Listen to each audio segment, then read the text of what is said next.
Welcome back to the show, Terry. I'm so excited to have you here because I got so much positive feedback on the episode we did years ago on boundaries. So now you are talking about high functioning codependency, which we will dive into, but this is a topic that's, I wouldn't say dear to my heart. I'd say quite the opposite, but something that I've had to mull through. So, Right. what inspired this direction? Well, thanks for having me back, Melissa. I'm excited. Well, very similar to boundaries, right? I say the same thing is that, what do they say is that you teach what you most need to learn. So for me, codependency, although I didn't know that's what it was really negatively impacting my young life for sure, my 20s. What started happening is that as became a psychotherapist after being a talent agent, I started seeing this over and over again. I had my demographic is um, maybe type A women, high functioning women, alpha women, maybe you'd call them. I just call them high functioning because they're sort of the masters of the universe, probably like you, kind of getting it all done, right? We're doing it all for all the people. And it's not just, and we also have professions or we're building empires or we're writing books or whatever it is that we're doing at the same time. So I would have these women in my practice and I would point out to them, oh, hey, what you're describing in this relationship, this is a codependent pattern. And they would immediately be like, no, absolutely not. Dependent. I'm not dependent on crap, Terry. Everyone's dependent on me. I'm making all the money. I'm making all the moves. I'm doing all the emotional labor. There's no way. I'm not involved with an addict. This is what people would say over and over again. So I realized, oh, they actually don't know what codependency is. And then I started doing research, just my own, copious notes in my practice. And I was seeing all of these similarities. So I realized that the brand of woman that was seeking my help were these masters of the universe. And yet they were still suffering. So I put high functioning in front of codependency. And now my clients were like, me, I'm the problem, it's me. They were able to raise their hand without shame. And obviously, as a clinician, you could see that it would be easier to help people if they can see themselves in the problem. So when they were saying that's not me, well, that's the end of that conversation. So how do you move past it? So my definition, let's talk a little bit about that, because what I really feel like happened is that my clients were being unduly influenced by the seminal text by Melody Beattie, Codependent No More, and that all of that came out of that it really came out of 12-step work. All of the people who were the early pioneers in codependency, and they were all from like Minnesota or somewhere. It was funny. They were literally all together, but that's what that was about. And I was like, we need an updated version of codependency because we are suffering from this affliction. But because we're doing it all, it's like no one knows that we're suffering. So my definition of codependency is when you are overly invested in the feeling states, the outcomes, the life, the relationships, the finances, the careers of the people in your life to the detriment of your own internal peace. I am so grateful for that redefinition because I read the book Codependent No More when I was in my early 20s, and I had just gotten out of a relationship with an addict. And honestly, my situation even fit pretty well in the previous definition or understanding of it. But I still had a difficult time relating to that term because I was like, what do you mean? No, he's dependent on me, like codependent. Like I have to be at fault because I'm the one that's trying to save his life here. And Right. so, Yes. when I would give people the book later on, because I ended up reading it and I was like, oh, this does actually really relate to me. I always had to have a disclaimer like, I think this might help you, but you're going to have thoughts that it's something totally different than it is. It was like I had to like Right. introduce the book before the book could introduce itself. Yes. So with, I think that's, Melissa, you're not the only one, right? This is a very common experience because it didn't really fit. We get to the point where we're not sitting at home waiting for someone who has an addiction issue. They're not spending the rent money on the day they get paid. Like this is, we have these old school ideas of what that is. But let's look at what are the traits of a high functioning codependent, so people who are listening can identify themselves in it. First and foremost is feeling responsible for fixing other people's problems. Right? If you just cannot stop giving your grade A advice to people about what they should be doing, that is one of the massive symptoms. And it's auto advice giving, where no matter what situation you're in, you have ideas. You have a thought. I have a fix. I have a thing for that. And keep in mind, you guys, no matter how I'm talking about this, sometimes I use humor, never any shade, because this was me. And I'm in recovery, which is all we can hope for. There is literally no cure for this thing because we're a bunch of empaths and highly sensitive people. All we're doing is changing our behavior to have healthier behaviors. But if you're a big lover with a huge heart, you don't suddenly, you don't get on the other side of this affliction and you're suddenly like totally self-absorbed and it's all about me. That's not going to happen. So, all right, other traits. Always ready to jump into damage control mode.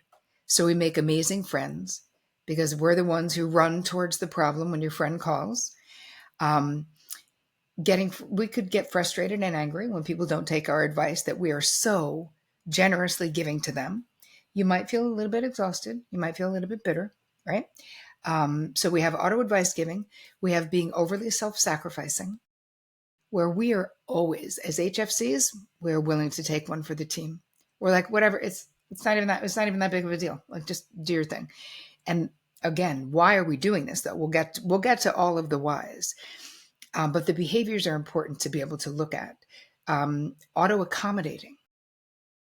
So this is something that I only recognized within the last decade, which is kind of interesting because I've sort of been in somewhat recovery. But I noticed, and this is something different about high functioning codependents, is that we don't just become codependently attached to the people in our lives. We become codependently attached to the situations and circumstances, the greater. It's almost like we could become codependent with the world. So I was in my hair salon in New York City, and I was, they had like a thing on my hair where I had to lay in the sink, right? So it was like like a mask. So I was going to be in the sink for 20 minutes. And now there's a line is starting to accumulate. The sink flow. There's a problem with the sink flow. And I'm like, well, I don't need to be using a sink. Like I'm going to be here for half an hour. I could be sitting anywhere, So every new person who got online, my anxiety is jacking up until I finally have to raise my hand and be like to the assistant, oh, hey, you know what, Jill, I could move. And she's like, hi, Terri, we do this every Saturday, dude. We got it covered, but thanks. And I realized in that moment that here's me all over someone else's side of the street, right? Because it's not my responsibility to figure out the sink flow. I didn't want the assistant to get in trouble. Like all of these things. What could I have been doing? Laying there. I could have been meditating. I could have been listening to a podcast. I could have called my mother. But instead, I was like circulating cortisol in my system for no good reason, for something that had fucking nothing to do with me. Again, so this is high functioning codependency, where we feel like we want to, you're on a plane and somebody wants to sit together and you're like, I'll move. Or, you're on the 12 or less line and you have 10, but the person behind you has 2. And you just wave them in front of you without even thinking about it, right? Like we're so dialed into our environment. So that's what auto accommodating is. And then we have the painful anticipatory planning, where you're going to be, let's say my situation that I give in the book, and I had these 2 uncles who were both idiots. So they didn't talk to each other. I would have Christmas. They would come to my house, but I needed to manage them not getting into a fight at my house. So I would tell my one sister, you're with Uncle Bobby, you're with Uncle Jimmy, to my other sister. I would make sure I had the booze that they drank. I would keep them at opposite ends of the table. Anticipatory planning to the most ridiculous degree.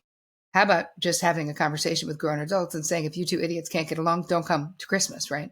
But instead, I was like the puppet master, like it'll be fine. And the last 2 things I want to say about this, and then we can unpack any or all of them, is overfunctioning. So overfunctioning, it just really means exactly what it sounds like. You're doing more than your share.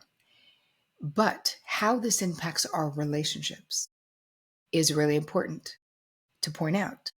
Because when you are an overfunctioner, if you are the I got it girl, right? I got it. It's not a big deal. I mean, I couldn't even let like the cab driver he's trying to get out to like move my bag. I'm like, forget it. I got it. Don't worry about it. Like I'm putting the bag into the back of the trunk. You know what I mean? Even that, I couldn't let the person whose job it was to do. I have no idea. I mean, even now, I'm not exactly. There's a certain hyper independence that comes along with being an HFC, which we will also get to. But over and under functioning, I say this with a little bit of tongue in cheek, but in my 20s, I could take a perfectly capable boyfriend and turn that guy into an underfunctioner in about 2 weeks or less because of the of how capable I always was. And whatever he was doing, he wasn't either doing it right, he wasn't doing it fast enough, he wasn't doing it on my timeline. I was the queen of, and a lot of HFCs are, like, God, it's just so much easier if I just do it myself. But that is a short-term plan because it does not work in a long-term way. And the last thing is self-abandoning, because all of the things I'm talking about requires a hefty dose of self-abandonment. I relate to so many of those. And it's interesting because as you speak, I am one of the lucky ones where my husband does more than any relationship I know in real life. And I think we both just kind of overcommitted this year. So we're both doing too much, but it's interesting how I am able to let go really well in our family. But I have a very difficult time letting go in a work environment. Like, I've had one assistant for a long time and I have some other people that work with me, but I need to find a new assistant right now. And like the idea of even passing things off feels so overwhelming. Mm. And I'm curious, how do we get this way? Why do some people have such a struggle with this? Well, part of it is, look at how we were trained, right? Look at how we were trained in childhood, and look at if we're going to look at the patriarchy as a whole, right? There's a macro view of what it means to be a woman. So we start with the home training of be a good girl, be nice. Like we were all, I think, indoctrinated into the cult of nice, right? It was more important in my family for other people to think I was nice, maybe than to actually even be nice. But it was very important. Where's my happy girl? Turn that frown around. If you don't have anything nice to say, don't say anything at all. So our messages were be compliant, be pleasant, be helpful, right? So these are socially sanctioned things where there's an expectation. Nobody was telling you to set boundaries. Nobody was like, assert yourself authentically. That's really important. At least not in most families. Listen, I'm 61. I don't know how old. I mean, if you're younger than me, but it's like, were you raised to be like, assert your true feelings in all things? It was like, do well in school, be a good kid, be helpful, be kind. And I'm not saying there's anything wrong with that, but there's got to be like a balance of also be yourself, also have good boundaries.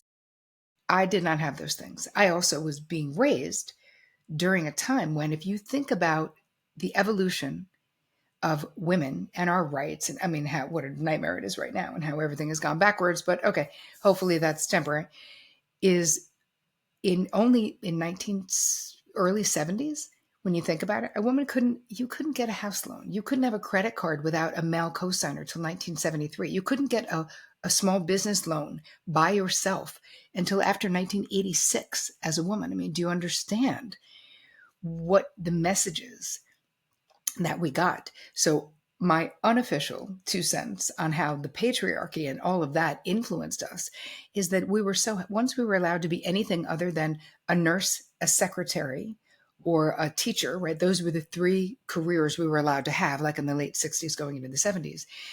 We were so friggin' happy that we could be like engineers and like rocket scientists, actually, that we're like, don't worry, we'll still do everything. Just please let us use our brains and make some money too. And we'll still do everything. So this whole sense of overfunctioning and feeling like you have to be the perfect mother and you have to be the perfect daughter and you have to be the perfect, citizen, and you have to help other people and girlfriends and all the pressure that is put on us, it makes sense as to how we could become these overfunctioning perfectionists, basically, is what you're looking at as HFC. Also, The hyper independence is a real thing. And it's kind of a miracle that you can give up control in your marriage. And yet I also found someone where, and I laugh about my husband and say he's a bigger high functioning codependent than I am. And he would have to be a bigger one than me for me to be able to be with him and let him do anything. So it's like I didn't get married till I was 35. I waited long enough, and got healthy enough to be able to find someone where there was the mutuality. So instead of the codependency, that I had suffered with in every other relationship prior to my marriage. And listen, we're together 27 years. Obviously, is there some codependency? Of course there is. But it's basically healthy because there's mutuality.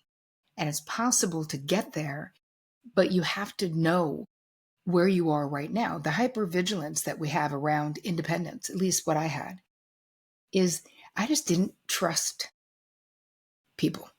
Like I just didn't trust that someone was either that they wanted to do it. I was so worried about being a burden. I wanted to only add value. Like I was very much like my value is my contribution. I'd never, when I was younger, thought like, well, I'm just valuable for being me. Like that really wasn't part of even though I had good self-esteem, but in romantic relationships, I absolutely felt like I needed to be useful. I needed to be adding value.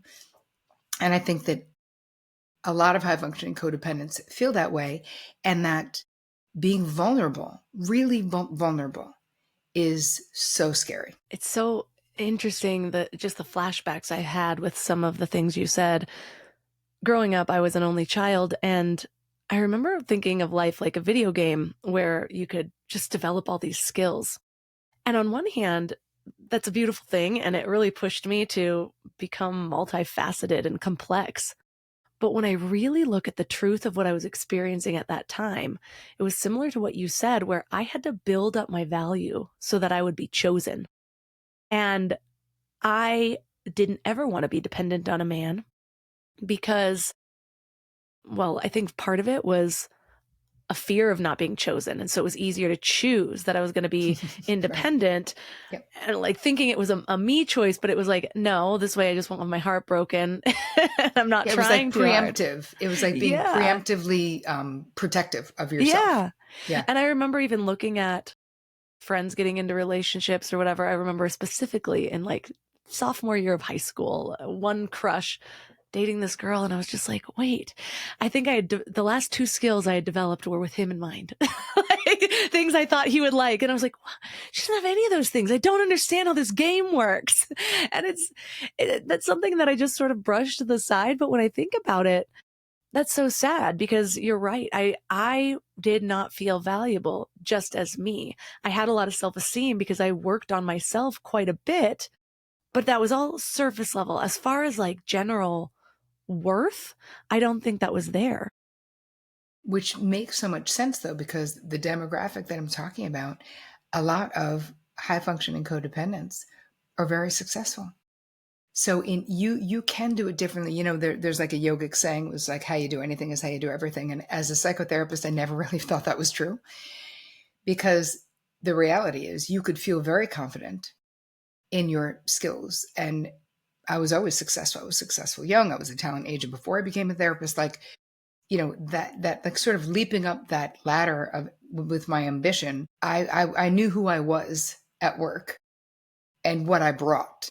And in a relationship, I didn't understand inherent value. And I thought that I had to bring, as you're saying, all of these skill sets or all of these things in order to be worthy of love, really. When I look at my husband, who, as I said, just shows up, like I constantly find myself just this month in groups where people are talking about their relationships, and I'm like, oh my gosh, I'm so thankful for mine.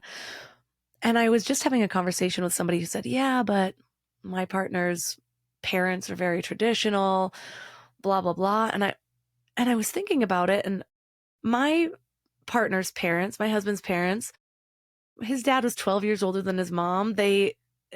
His dad had never changed a diaper. His dad provided the money side of things, and he worked around the house quite a bit or on the land and whatnot.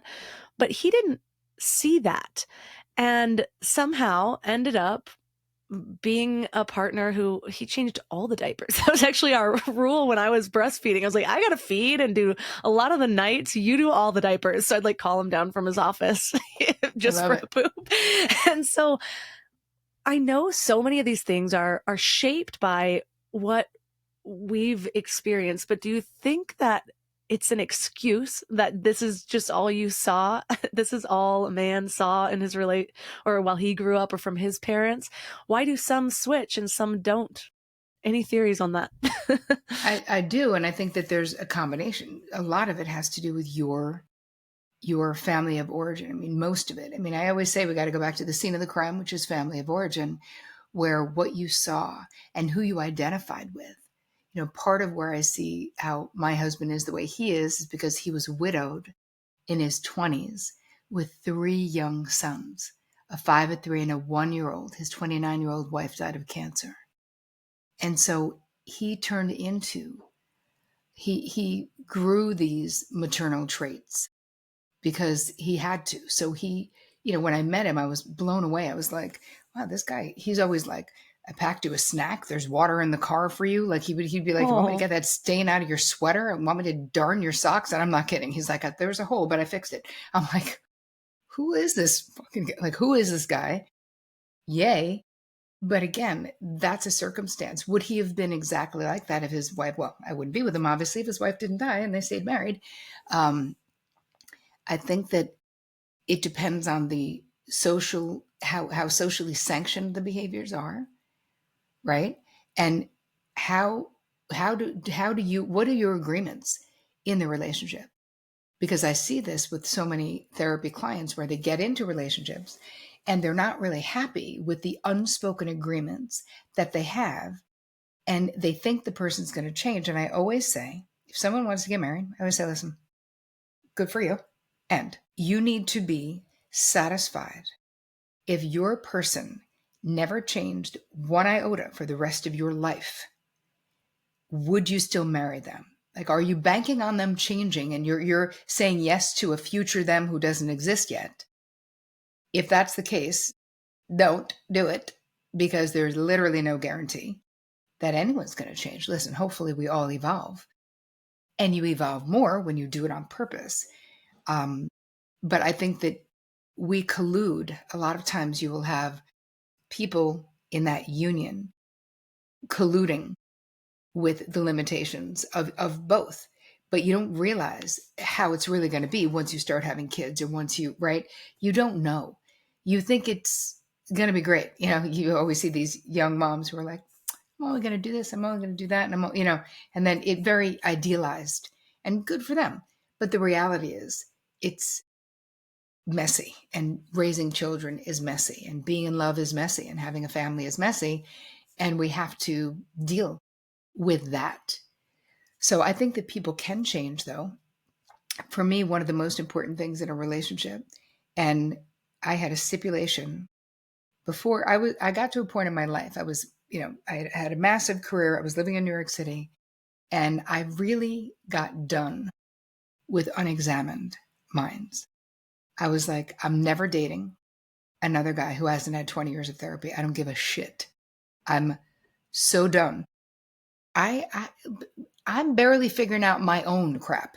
I cannot figure it out for two people. And I also I want someone who feels responsible for their own mental health. Like it can't be my burden. And my friends were all like, yeah, good luck. That's never happening with a straight guy. I was like, whatever. Then I also decided at that point, I built this amazing life for myself. I'm not unhappy. Like I was dating people kind of casually. Like I really just got to it. And I didn't have a lot of pressure from my family of origin to get married. There wasn't this you're less than because you're not thing. So the moment that I sort of accepted that, and I'd been doing a bunch of work on my father wound as well during this time, um, there was something about being able to just say what I wanted. And I remember the first real date with my husband, I just was like, you know, and I said to my friends, 20 years of therapy, and I said to him, how do you feel about therapy? And he said, oh, I'm a big fan. And I was like, how big? He was like, oh no, I've had a lot of therapy. I was like, But if you had to like ballpark, how much? He's like, oh, at least 2 decades. I was like, amazing. Date two can happen. That's so funny because that's actually one of my agreements when you were saying how you got to expect them not to change. I was like, well, our agreement was the reason that we got along so well is we were both constantly improving. And so part of my stipulation is you kind of Mm-hmm. have to be agreeing to be on, not necessarily change who you are, but like have awareness, looking for things that can get better our whole life. Like that's what I think life is about. And it's why we bonded. And I also think that awareness is so key because when I think about perhaps why my husband has turned out so well, I'll call it, Mm-hmm. has shown up for me in a way that maybe his dad didn't, is his dad was so much older than him that he was great. Like he gave a lot of little like tidbits of life advice and taught him how to build and things like that. But he never felt really close to his dad because his dad was so much older. And so when he wanted children, he said that he wanted to be involved in their lives and be friends. And so he was still seeing what he grew up into and making the conscious points of like, this is what I want to take from my dad, and this is how I want to be different. And even that can kind of set you on another path. But for a lot of people, I find that don't make those, they don't bring light to their unconscious agreements. And so they end up in a pattern. And then it's years in, and now they're in a spot where they say, well, now I've set the precedents. How do I then go back Mm-hmm. and now enforce boundaries, now ask for what I Mm-hmm. want? Here's the thing.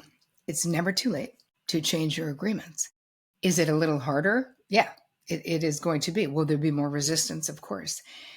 But the bottom line is, if you love someone, by telling the truth about how you feel, about what you want, about what's not working for you, that's actual love, right? Going with the status quo, saying yes when you want to say no, you're really giving corrupted data to your person about who you are, about what you want. You're allowed to change. You're allowed to grow. And so I think we have to take responsibility for that. And a lot of high functioning codependents and a lot of women in general are very conflict avoidant. We just don't want there to be any problems. If I were to say the overall desire for a high functioning codependent, we just want peace. We want everyone to be happy.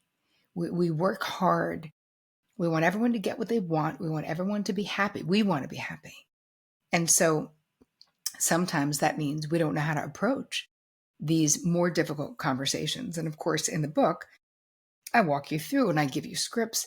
But as in all the work that I teach, we got to go in before we go out, right? You have to, and the first half of the book is basically walking you through understanding why you are the way you are. How does these behaviors express themselves in your life and in your relationships? Because really everything that I teach is about the reader, right? It's not about me. It's about you. So I have all these things in the book called Back to You. So I teach a concept, and then I'm like, okay, now let's apply this to your life, Melissa, because that's why you're here, is trying to figure out your life, right? It's not you necessarily wanting to hear about my life.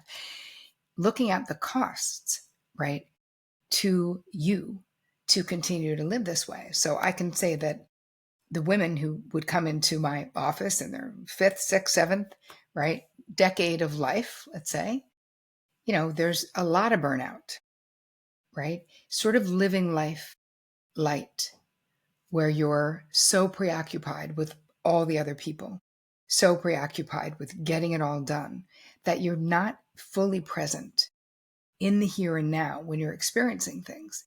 I've seen all of the health challenges that come along, how bad it is for your nervous system to be trying to control so much. Because listen, any kind of codependency, I don't care whether we talk in garden variety, whether you're involved with an addict, or whether you're a high functioning codependent, the foundation of that behavior is an overt or covert desire to control other people's outcomes, right? We don't want the person to be sad.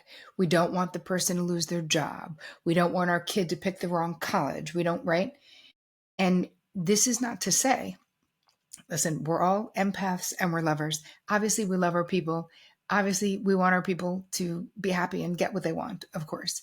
But when you're a high functioning codependent, you don't just want them, you feel responsible for making it happen. And this is where we're stepping over the line, where it's being very unclear about what is my side of the street, my responsibility, what is your side of the street, your responsibility. And I think one of the biggest changes, anybody listening who's like, oh my God, this is so many things, and I feel like I'm all of these things. One of the quickest, I'll give you a couple of things that you can do like right now, that you could change this moment. And I promise you it would change your relationships. If you identify as an auto advice giver, let's just say, instead of, you're just going to commit to no more, just no more. Anybody, even when someone's asking you, even if someone says, Melissa, I'm in this situation, what do you think I should do? You say, hey, I'll give you my 2 cents later, but for right now, a more important question is, what does your gut instinct say? What do you think you should do? And this is whether you're talking to a 6-year-old, 16, or 60. It doesn't matter. Because the truth is, what the person with the problem thinks is infinitely more important than what you think, because the goal shouldn't be fixing, quote unquote, the problem. The goal is supporting that person you love coming to their own conclusion. And of course, listen, we're mothers, we're aunties. Obviously, we're not going to never give someone our opinion again, but it can't be the first stop on the bus. The first stop on the bus must always be, okay, so let's start with, what do you think you should do? And if they go, I don't know, you go, okay, but if you did know, what would it be? Just take a stab. Like what first comes to mind when you first thought it? Let's help people get to their own answers. So if that would be the one thing you took away from here, I promise you it would change your life, because what happens is we are, first of all, you don't know what other people should do. So let's just start with a basic truth that as high functioning codependents, I walked around life literally and for real thinking I did know what everyone else should be doing. Part of this whole thing of high functioning codependency, for me, the whole concept, it was brewing, but what really brought it to the fore for me was a situation. I think we talked about this last time, that one of my sisters was in. She was in an abusive relationship. Did we talk about this? I can't remember. Maybe, but anyway, you can repeat it. It's been I'll a make while. it brief, because it has been a while, and actually it's such a great illustration of what it is.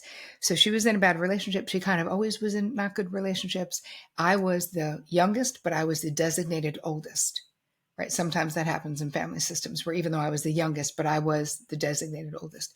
So I was the fixer and I was the hero child and whatever. So she's living with this guy who's, abusive. She's an alcoholic. He's like doing crack. She has no running water. It's upstate New York, no electricity. It's fucking winter. Like, it's just a complete nightmare, especially for an HFC, where you're like, I have to fix this situation. This is horrible. So, she would call me and tell me about it. And I would, get off the phone and bawl my eyes out. And I remember talking to my therapist, and I was crying hysterically. And I was like, Bev, what am I going to do? What am I going to do? I've done everything. I've sent money. I've sent books. I offered to, I was going to call the police. I was going to hire my cousin to beat him up. Like, all these things that I was going to do. And she said, Tara, let me ask you something. What makes you think you know what your sister needs to learn in this lifetime? I was like, well, I think we can both agree that it doesn't have to be with this abusive piece of shit living in the woods with no running water. I mean, can we agree on that? And she's like, no, I can't agree, because here's the thing. I don't know what your sister needs to learn or how she needs to learn it, because I'm not God, and neither are you. So do you understand what's happening for you? And I was like, obviously not. So tell me, what is happening for me? And she said, this, you just want to fix it. You have worked super hard to create this pretty harmonious life, and your sister's dumpster fire is really messing with your peace. And you really want your peace back. And I was like, dude, you are not lying. I wanted to fix it because it was so painful to have to be in this foxhole with her, Nothing was changing. And I was like, but what can I do? She's my sister. Am I going to abandon her? I mean, what? And she said, Terri, you need boundaries. And this was in my 20s. And this was the beginning of me being like, hello, what? What are boundaries, lady? Tell me all about it. And I was able to set a boundary with my sister saying, I love you and I cannot have you talking to me about this guy. And when and if you are ready to get out of this hellscape, I will always be your person. I will always help you. And probably we spoke only like probably 2 times in like 9 months, which was so painful. I felt very guilty, of course. And she called me and she was like, are you still my person? I was like, getting in my car right now. That is my number one lesson from dealing with addicts. And it's so interesting because my downward spiral that happened in my early 20s, when I look back, I am so proud of my mom, which is just interesting because in many areas, my mom can be very controlling. And somehow she watched this. And mind you, I don't know what she would have done, like, besides like lock me in my bedroom. But with all of the stuff that I put her through that was so terrifying, looking back now, I needed it to get that far. And I learned that for my own path and my own rock bottom, but I also learned it about trying to, as I call it, you can't cushion someone's rock bottom without going down with them. And then you're the one with all the bruises. Like you just cushioned the fall. And then they fell and it doesn't really hurt. And so they'll keep falling and you'll keep going lower and lower and lower with them, trying to be that cushion. And they're just not feeling it. Versus if you would have on phase one just been like, yeah, this sucks that you don't have anywhere to sleep tonight, but maybe you'll feel terrified enough to make a change. And I know that's so much easier said than done, especially when you're really worried about your own child or somebody's life. But I don't think I've seen it play out where you can go in and be the savior and either of the people end up doing well afterward. No, because the thing is, it has to come from you. And I think that my therapist was clear about that too. She's like, and all these efforts that you put in are prolonging her reaching her bottom. Exactly like you just said, Melissa, right? Like, so you're doing it. I think the most painful or ego painful part of the whole realization was that I really thought I was pure love. I thought this is just me being Mother Teresa, like trying to save her, And what I realized with what my therapist helped me see was that it was more about me than I would have liked to have admitted. But it's okay. And that there was a healthy thing I could do, which was to create a boundary. And luckily for me, the story ended up great. So I helped her, my husband and I helped her appropriately, right? Where she was still in control. Her baby sister wasn't saving her, right? Because she didn't need that. But she went back to school. She got a degree. She, started a different career. She stopped drinking. She never was in another abusive relationship since then. And that was decades ago. But that was all on her terms. So now she gets the self-esteem that comes from making that hard choice, the self-worth that comes from achieving something, not someone handing it to you, right? And it's hard. But that was the thing that made me realize that all the overfunctioning and the overgiving and the overdoing was more about me than the other people. And what love would do, right? What is love? Love is being willing to be in the foxhole with someone during a dark night of the soul and not fixing them, right? The real flex in love is to be like, I am compassionately witnessing you. This blows. How can I best support you, right? Is there anything that I can do besides be here? Or I'm just here if you want to talk about it, or I love you, or that sounds awful. And just letting it be what it is, because we've all been on the receiving end of someone being like, it's not that bad. Takes two to tango. God never gives you more than you can handle. Like, please stop with these platitudes. I want to like strangle somebody, because it's not helpful. That's to make the person saying that feel better. Someone dies and they're like, but she lived a nice long life. Maybe I didn't want my grandmother to die ever. Maybe you saying that doesn't help me. It helps you feel better. Please stop saying that. Yeah. Yeah. I realized that when I began to understand what it means to be an empath. And I'm the kind that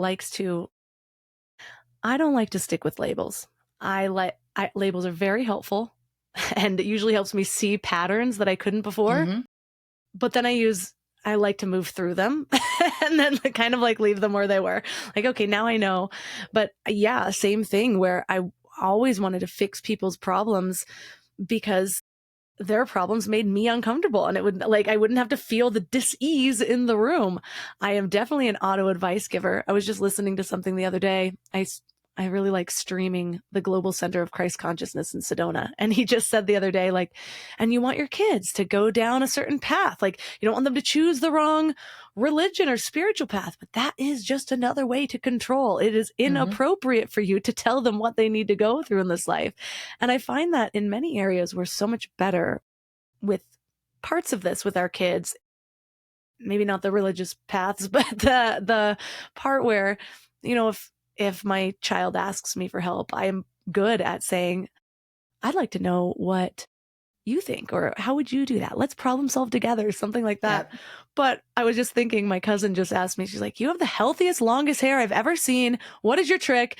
And all of a sudden I'm texting her like 19 different products, my whole routine, a silk pillowcase, the sleepy tie, all of this stuff. And I was like, that's different though. Sort of, but she was overwhelmed, so I don't think it was different. She didn't respond for like 3 days, and she's like, sorry, that was a lot. And then it was like 3 words, and I was like, yep. Too much. Yes, exactly. That's so funny. So let's give listeners, you guys, if you're listening and you're like, okay, so yes, me, checking boxes, feeling this. I think that people always ask me, what's a good place to start?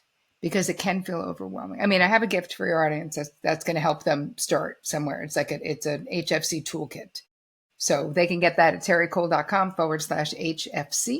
So that's like a video for you. Simplify and do less. I've got some guided meditations. It's just a little toolkit for anyone who's identifying as an HFC and sort of like, now what? But another thing that you can do that I think would be really helpful is do a resentment inventory, because this will show you where you're probably doing more than your share or where a boundary needs to be drawn. So how do we do it? We all know. It's exactly what it sounds like. Think about your relationships. We know where we're copying resentment or holding resentment. Write down who the person is, what the situation is, and basically what is your 50% of it, right? How did it get here? Do you need to have a conversation that you haven't had with that person? In the book, I tell a story of my sister using her key to go into my apartment and take my clothes without telling me. Like, I had a key to her place too. We shared closets basically, but I always told her and make sure that it wasn't something she needed. And she would always just go in and like take, and then I'd be like looking for something for like 3 weeks. I'd be like, I can't believe I lost that thing or whatever. So that was me, basically the resentment inventory. I would put that down. But then my 50% before I said anything to her was that I was thinking it, but I wasn't saying it, because you don't even know how somebody is going to respond until you say something. So part of the resentment inventory is for us to understand, how am I colluding with this behavior that I don't like in my life? And what is the next right action that I can take that might remedy what is going on? So that's one thing that people can do. You also have a rule that I really loved, because I think this helps me in like 19 areas of my life, but you call it the 24-hour rule. Tell us about just kind of taking that space and when we should use it. About not taking back a boundary, that one? Yeah, it's the 24-hour rule gives you space to cool down before you second guess yourself and cave. And I'm the kind who's like, if I get a message, I'm either ignoring it indefinitely or I'm responding right away. There's rarely in between. I don't know why ignoring indefinitely is really funny. Indefinitely. I'll be getting back to this never. Okay. Somebody just asked me like, hey, I'm actually in that phase of just being overcommitted. And I probably could have used this rule the other day, but somebody was like, I don't know, like connecting me with somebody, you guys should talk and interview each other, which I already find interesting. but then they text me and I don't even see this until it's all going on. Hey, do you have time to chat this week? And I was like, I don't even have time to chat with my mom this week. No. And so I just wrote back, I'm at max capacity. Send me an email. And then I was like, that was probably a little too short. Yeah, but fuck it. Sometimes you just got to handle it. Yeah. So the 24-hour rule, and you guys can use this, is basically giving yourself the space when you feel pressured to give an answer, right? If you're an auto yeser, right? If you're kind of a people pleaser, if you're an appeaser, I want you to take the next 7 days and know, same way that we're not giving auto advice, we're now not giving an auto yes. There is no insta yesing anything, no matter what it is. And you're going to give yourself, and what you can say instead is, I need to check with my partner. I'll get back to you. Or you can say, I have a 24-hour decision-making policy, so I'll let you know tomorrow. What happens is when we give ourselves the time and space to really think about it, we will make decisions that are actually aligned with how we really feel, not with the people pleaser in us. Because what happens when we let the people pleaser drive is that we're pissed off all the time. We're resentful. There needs to be rules. So what you're saying, Melissa, someone says, really want to set you with my friend. You're like, no, because so much of the time when people do that, it's for the other person's benefit, not yours. Yeah. You know what I mean? And they're like, I think you'd love each other. You're like, I love a lot of people and I already have a lot of people in my life. So no. And be super clear. I had a friend of mine years ago when I was in my 20s. I didn't know. She was fancy and more well-known than I was. And I had a friend who was like, oh, can you connect me with so-and-so? And I was like, yeah. So I did it without asking her. I did a connection email. And she immediately texted me and she was like, Tara, do not ever connect me with someone without my permission. I don't want to partner with this person. I don't know them. I know your heart's in the right place. I'm just telling you right now. No. I was like, wow. And of course, now, obviously, I live by that rule. And I always will tell people, do not spontaneously put me on an email with someone, please. Writing a book, I'm super busy. It makes me feel rude that I either don't follow up, I'm not going to follow up with them, or like you're saying, you just feel like you're like, hi, send an email. I'm not instantly jumping on a call with you. And again, we know. And this is just the truth about like power and accessibility and different things. If it is truly a win-win, right? If a friend of mine has another friend who, let's say that person was at a similar level or had something, it really was win-win, it's different. But so much of the time it's not. So much of the time it is the other person. I'm giving free advice or free therapy for years. I did this before I had better boundaries, right? When I was younger, I would just feel obligated to say yes. But what happens is you end up being angry. And then I'm pissed off at that person and I'm pissed off at life and I'm over scheduled. So part of it is backing it all up and getting clear. And I love to say this. I say, hey, listen, this is just a policy. It's not personal, right? So anything that is a little bit hard to deliver, even with like people wanting to borrow money, I always say, hey, I got a no lending policy. This is how I protect my relationships. It's not personal to you guys. I just cannot. If I can afford to give it to you, I will, but no lending. Which is true. I never lend. And I do give. But lending is just a shit show of dysfunction. It's never coming back, or the way it comes back. Every move they make that is them not paying you back, you're like, oh, but you could go down the shore. Like, no, thank you. I do not want to feel that way about people I love. I love that. And that is life-changing. And when I was dealing with this, and it's just such a little thing, but it's funny because I flashed back to one of my good friends. Shout out to Ashley Stahl. I remember when she was writing her book.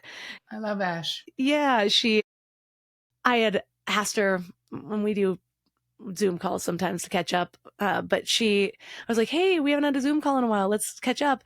And she was just like, I don't have any time for calls for like the next 4 months, but reach out to me in November.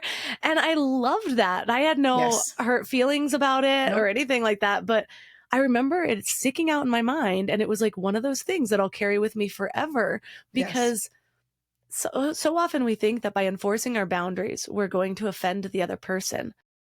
And that might even be the case sometimes, but it also gives people permission to reinforce their own boundaries. If they're not seeing any, especially women, doing it. I'm also reminded of another friend. This was during a time that I was kind of emotionally volatile, early 20s, going through a lot of trauma. But I remember I felt left out and I was like kind of whining to her about it. And she just said, I can't take responsibility for your emotions. And I told her about this years later, and she was mortified. She's like, oh my God, I can't believe I said that when you were going through all this. And I was like, no, I actually thought you were a huge bitch in that moment. And I cried Yeah. really hard for like 24 hours, but it has sat with me for years. and, and it's given me something that I actually just still carry with me today. And so our boundaries can be gifts to more than just ourselves. Let's break down why, because it's what you just said, Melissa, is so important. It's like what happens is Ashley Stahl is an emotionally trustworthy friend. So that's what it means. I wrote about one of my friends, Elizabeth D'Alto, in one of my books, I don't know, where I was like, hey, I'm going to, I don't know, fucking Guatemala somewhere. I was like going to do some yoga retreat. I was like, you want to come to Guatemala to do this yoga retreat? And she was like, no, man, I hate hot weather and hate Guatemala, but go have fun. Whatever. It was a straightforward. Of course she knows I'm not going to take it personally. And she didn't hate Guatemalan people. She just didn't like hot weather. She's like, I don't want to go somewhere where it's hot, but thanks. She's emotionally trustworthy. She's not wasting my time. She's not stroking my ego. She's not like, I hope you don't take this the wrong way, because of course that makes me want to take it the wrong way immediately. But someone just saying, I'm not taking your friend who years ago said to you, I'm not responsible. She was basically saying, I can't take on your emotions. They're not mine, right? You feel how you feel. Part of our healing comes from asserting our truth. So it isn't always about, and this is the same thing with boundaries, you guys. It's not about, boundaries are not a lever of control to manipulate someone else, right? Your healing comes from your asking and from your asserting, even if the other person says no to what it is. But you still did right by you. You become someone who can count on yourself to assert the truth about how you feel and what you want. This is where compromise comes in. This is where we figure out maybe we meet in the middle on something. But we can never meet in the middle if you're never telling someone what your actual, right? The way that I look at boundaries is they're your preferences, your limits, and your deal breakers. Right? What are the things that you're like, no, this is like a no-go for me? And those things don't just make up your boundaries. Your preferences, your limits, and your deal breakers also make up who you are as a human being. So they're super important. And I think a lot of us have been conditioned out of our preferences. We feel like, be the easy chick. That's the way to go. You know me, no muss, no fuss, whatever you guys want. I don't want that. I want friends who tell me, I really feel like having ice cream. Can we eat it before dinner? Yes, we can. Let's go. Like, this is you sharing who you really are with me. And again, we can't be so afraid to have a hard conversation, you know? Yeah. That textbook me in my 20s, go with the flow, you guys decide, which is really funny when I started to develop boundaries. Friction in all of those relationships who Of wanted course. me to do whatever they wanted to do. But if you think about it, even in the example you just gave, it's helpful to have preferences. Otherwise, you leave all of the decision making to the other person, and that's Yes. exhausting. And they don't feel like they're with a real person. They're just like dragging along some It's like an blank appendage. slate. Yeah. Right. And so I love to leave listeners. We already gave them so many awesome action items and specifics to focus on. But if you were going to drill it down to one thing for this week, just so we don't overwhelm them and they can kind of get this in their real life, what would you leave them with? Before you agree to do another thing in your life for other people, you're going to run the request through these two questions. Do I have the bandwidth to do this without becoming resentful? Do I even friggin' want to do it? Because we don't ask that second question often. If other people want us to do it, we feel like to be a good girl, we should. We feel like to be a nice person, we should. I really want you to start getting honest with yourself. If you ask those two questions, can I do this thing without becoming resentful? If the answer is no, then you must decline. If you cannot do the thing without becoming resentful, because this is where stopping the self-abandonment train comes in, where we just say, I'm exactly what you said, I'm maxed. So I must decline. And thank you so much for thinking of me. You guys are so great. Hope you have a great time. I just don't have the bandwidth. we leave it there. We don't have to write a dissertation on the no, but you are responsible for putting that boundary in place. And it's a perfectly legitimate reason to not do something because you don't friggin' want to, because you don't friggin' feel like it, because it's not your thing. Other people, I always say this, but people always invite me to, like, back in the day, not anymore. Back in the day, they'd be like, oh, we're going to go to this outside concert. It's going to be amazing. We're going to listen to the Boston Pops and eat in the sun. I'm like, never, nothing sounds worse. I don't want to go to an outside concert. I don't like to be around bugs. I hate the sun. I don't want to do that ever. And so my friends, of course, don't ask anymore. But back in the day, I would do it, but then hate it and be like, why was I afraid to tell this person I don't love outside concerts? It's not my thing. What, do they invent them? They didn't. And again, letting people know who you are. When we share our preferences, even when we don't like, we are we're deepening the intimacy in our relationships. So that's what I'll leave you with. That is something that you can really think about before you commit to anything else. It took me 7 years to finally just tell all my friends, I hate sports bars. I don't like the wet floors. I don't like sports games. I'm so overstimulated. All the sounds, all the smelly people, beer, no. And so that's a little bit about me, you guys. For all the people that are really resonating and they want to know more about how to work with you and your book, Too Much, where's the best place for them to connect? Well, definitely go get the free gift, terricole.com/HFC for high functioning codependent. Go to, you can, I have a podcast I've had for 10 years, The Terri Cole Show. You can check it out there. Go to terricole.com. I also hang out most of the time on Instagram, so you can see me over there. But on YouTube, I have probably 700 free videos. So if you're looking to make any kind of changes in your life, and I also have a community that people can join, a pay community, but I purposefully put out a crap ton of free content because I really just feel like we all should have the tools we need to evolve. If you're motivated to evolve, I have enough free tools for you to do it. That's it. And if you can spend whatever my monthly thing is, that would be great too.